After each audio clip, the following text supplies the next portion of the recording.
हिंदुस्तान की मौजूदा हुकूमत जबरदस्ती मुसलमानों पर जुल्म करना चाहती है, जबरदस्ती मुसलमानों की जमीन को छीनना चाहती है।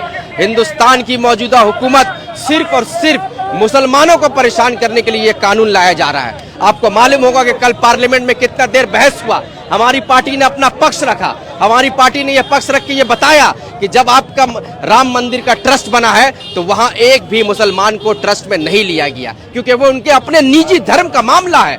तो ये हमारा धर्म का मामला है, वक्फ बोर्ड मुसलमानों का है, वक्फ की जमीन मुसलमानों की है, वक्फ की जायदाद मुसलमानों की है, तो फिर मुसलमानों की जमीन में क्यों जबरदस्ती हिंदुओं भाई को ढुकाया जा रहा है। 22 लोगों की कमेटी होगी, उसमें आप मेजॉरिटी 12 लोग हिंदू कम्युनिटी से आएंगे।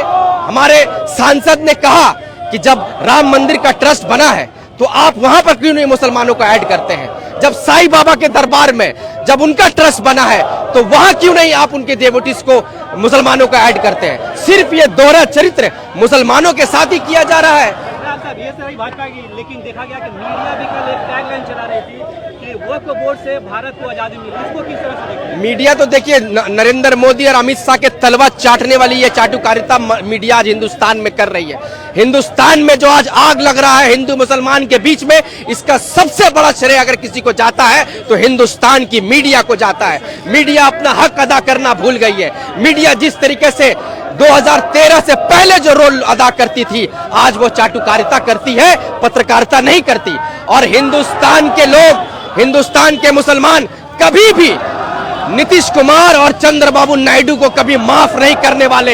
ये दोगला चरित्र के मुख्यमंत्री हैं, ये दोगला चरित्र की है हिंदुस्तान में। एक तरफ अवतार पार्टी में जाते हैं और चंद्रबाबू नायडू कहते हैं कि हम वक्फ की संपत्ति को बचाने के लिए लड़ाई करेंगे, और दूसरी तरफ पार्लियामेंट में जाकर बिल का समर्थन करते हैं। ऐसे मुख्यमंत्री को धिक्कार जनाती है हिंदुस्तान के मुसलमान के पक्ष रखते हुए।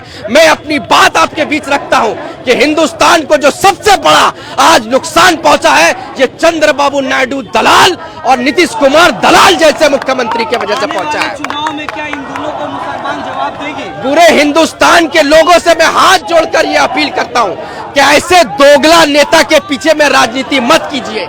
ऐसे दोगले नेता को पीछे में अवतार पार्टी में इनके ईद के मिलन में मत जाइए। नीतीश कुमार हो, चाहे वो चंद्रबाबू नायडू हो, चाहे वो रामविलास पासवान के पुत्र हो, ये सब दोगले चरित्र के नेता है। अगर हिंदुस्तान में कोई मुसलमानों की, दलित की, पिछड़े की, किसान की, हिंदू मुसलमान एकता की बात करता है तो वो नेता राहुल गांधी है, वो कांग्रेस पार्टी है। जो आपने देखा होगा कल रात को 11-12 बजे तक कांग्रेस के सांसद डटे रहे, अपनी लड़ाई को लड़ते रहे, और आगे भी कांग्रेस पार्टी ने कहा है कि मुसलमानों की संपत्ति को बचाने के लिए हम सुप्रीम कोर्ट का रुख अपनाएंगे, सुप्रीम कोर्ट का दरवाजा खटखटाएंगे। ये जो सारे लोग और यहाँ आंदोलन में पहुंचे हैं, ये सिर्फ और सिर्फ हिंदुस्तान की एकता और अखंडता को बचाने के लिए यहाँ पहुंचे हैं।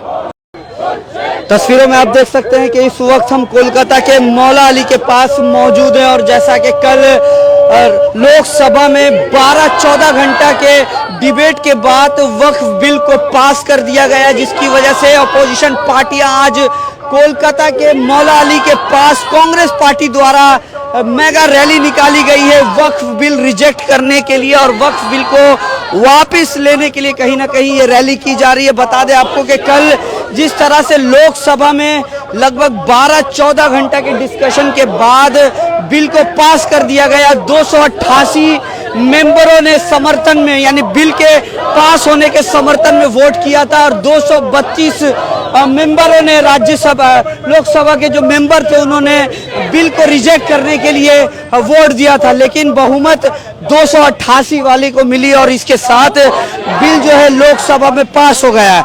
आज जैसा कि बिल को लेकर राज्यसभा में भी डिस्कशन चल रही है, अगर राज्यसभा में भी पास हो जाता है तो ये बिल सीधे सीधे पास हो जाएगा और कहीं ना कहीं इम्प्लीमेंट करने के लिए पूरी तरह से तैयार हो जाएगा। कोलकाता के मौला अली के पास जैसा कि आप तस्वीरों में देख सकते हैं कि कांग्रेस पार्टी, वेस्ट बंगाल प्रदेश कांग्रेस की तरफ से प्रोटेस्ट जारी है और लगातार बिल को रद्द करने की बात की जा रही है।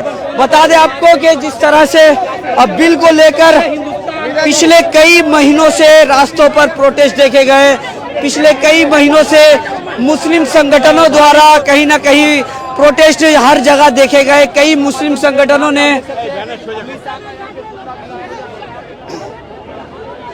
तस्वीरों में आप देख सकते हैं कि इस वक्त जो अमित शाह और प्रधानमंत्री मोदी के पुतले आप तस्वीरों में देख सकते हैं, लगातार कांग्रेस पार्टी विरोध प्रदर्शन करती हुई दिख रही है। आइए कुछ कांग्रेस समर्थक से हम बातचीत करेंगे, उनसे जानेंगे कि आखिर ये जो बिल पास हुई है इसको लेकर, सरकार में जो बिल पास हो गया है इसको लेकर आप क्या कहेंगे? तस्वीरों में आप देख सकते हैं कि कांग्रेस समर्थक इस वक्त कोलकाता के मौला अली के क्रॉसिंग पर बैठ चुके हैं और लगातार वक्फ बिल को रद्द करने की मांग की जा रही है।